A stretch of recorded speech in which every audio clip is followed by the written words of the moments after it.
and we'll take some questions because we've got 10 minutes to go. Any burning questions? If people like to raise their hand, and we can then take some questions. Any questions? Maggie. Hi there, Maggie Pratt, Cambridge and Peterborough Combined Authority. Just on the tool so do you access the tools through your dedicated hub then? Sorry, it's quite noisy here. I'm just going to go on mute after. Yeah, that's what we're going to be intending, Maggie, is that the tools will be available via the hub. We'll probably put them onto the website so that people can look at them.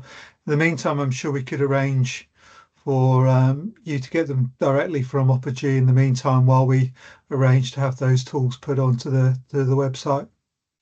That would be really great. Thank you. Damien. Hello. Yeah. Well, we can't hear you, Damien. It's very quiet. Is that better? It. Yeah, I think I've raised this before as having local community energy groups as potential users of the tool, because as Brian mentioned, we have been installing at Shoreham Port for 13 years and have installed solar PV charge points, energy efficiency, probably about 60 small business sites in Sussex. And we've done things very manually, do a lot of cold calling, do a lot of all sorts of different data sets to try and identify potential sites for renewables. But we can see that this tool will create a great opportunity, but can help accelerate decarbonisation and working with our local authority. So yes, reiterating my point again. Thanks. Thanks, Damien, and it's well made, and we know that we're keen to work with local community energy groups in this space where there's opportunities, because it could be one fantastic way to finance potential projects exactly. Through that kind of community share ownership model potentially, if there's not other ways to do that. So yeah, very keen to understand that and look at that. Any other questions that anyone has? Thoughts? Now I feel bad, Brian. I could have given you another 5 minutes. Okay, let's have a quick look in the chat. I think there was a few questions in the chat. Let's have a look. Whilst you're doing that, Steve, I thought I'd just comment on Damien's point there, that I think, as a community energy group trying to find potential projects, that it can be difficult to reach out and to do that cold calling. And so this kind of tool can be really helpful in producing outputs that you can attach to those communications and to begin a conversation around the art of the possible, whilst you're kind of building up potential pipelines of projects to motivate people to come on board and discuss opportunities further. Fantastic. Just as one here, but I think Harley, you might have answered this. Do we know yet when the next IETF competition will be? Yeah, Steve. Yeah, I've done my best to answer in the chat. I mean, I think all future kind of funding decisions at the moment kind of turn on the spending review outcome, which we're expecting, I think, on the 11th of June. So budgets pretty much for government haven't been set for future years yet at this point. So yeah, fingers crossed. We're expecting an outcome on the 11th of June. Fabulous, thank you. And there's a question here from Dara Casey at West Sussex about ownership profile for the clusters. I'm not sure whether we mapped exactly in terms of maybe who owns those clusters, whether it's landlord or leasehold or those types of things, which could be very important and useful for us to understand going forward. But Sarah, Chris, I don't think we mapped that out in our No, we Right, didn't. so- Unfortunately, we were pressed for time and awfully difficult to understand everything that we would have liked to on such a volume of sites. But absolutely, would be a really important consideration, and I think that's probably something to think of for the.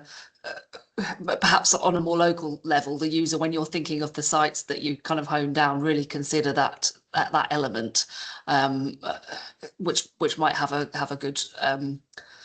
It might give you some steer on other sites that those owners might have as well. So that would be a really important consideration for the next step, I think. Hi, Dara.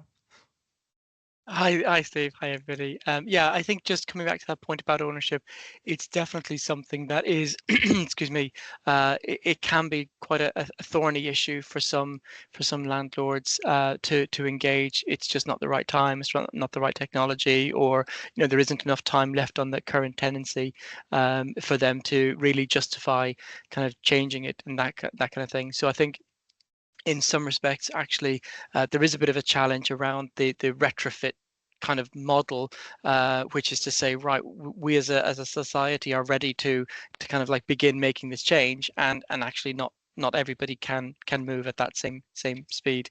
But I am also, just on that other point, I am really aware that many district and borough councils will very often have industrial, light commercial sites that I think you will probably have identified. So I think there is actually, it's a good news story in some respects, because if they have got that ambition, it's just about seeing how much power we and they have, when you look at it collectively. Yeah. Connor, do you want to come back on? Yeah, just a very quick point on that in terms of how the tool can help with those regards. One of the data points that we do collect is looking at the lease length for different tenants and allowing that to be compared against the payback and the lifetime of various assets. But equally, the reason why we developed the kind of site assessment tool, bridging out of work package 1 to work out which sites are most important or can be developed most readily, is so that you can input things like the amount of knowledge a local authority has on their own estates, working out maybe where there are gaps, but equally where there is powerful data available, and kind of really capitalize on the information that local authorities hold on estates within their own grounds. And I think that also goes to Shore and Port as well, where you've got a really impactful landlord who's really leading change forward. I think that should be highlighted when local authorities work through their long list of sites and kind of identify those with the greatest potential or the greatest readiness for development. Thank you, Connor. Yeah, no, I think that kind of leasehold landlord kind of situation is really key sometimes in terms of the opportunities. And then the hub is very much kind of focusing in now, looking at sort of renewable power projects, potentially on these bigger industrial sites, where we've got more of a remit to look at wind, solar and battery storage. So yeah, I think that'd be a key thing for us moving forward.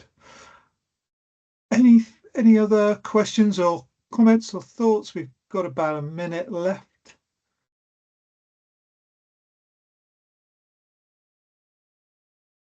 If not, I'm going to end it there. I just wanted to say thank you very much to all our presenters today.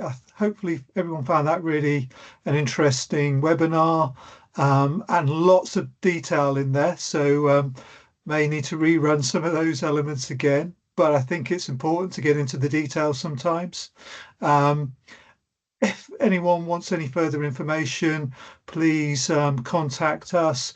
We will put this onto our website so people can see it, and we'll also push it around to others who, I know there were a number who couldn't make it today, so we'll make sure that they have it. One huge thanks to Neelam for doing the slides. Thank you very much for doing that.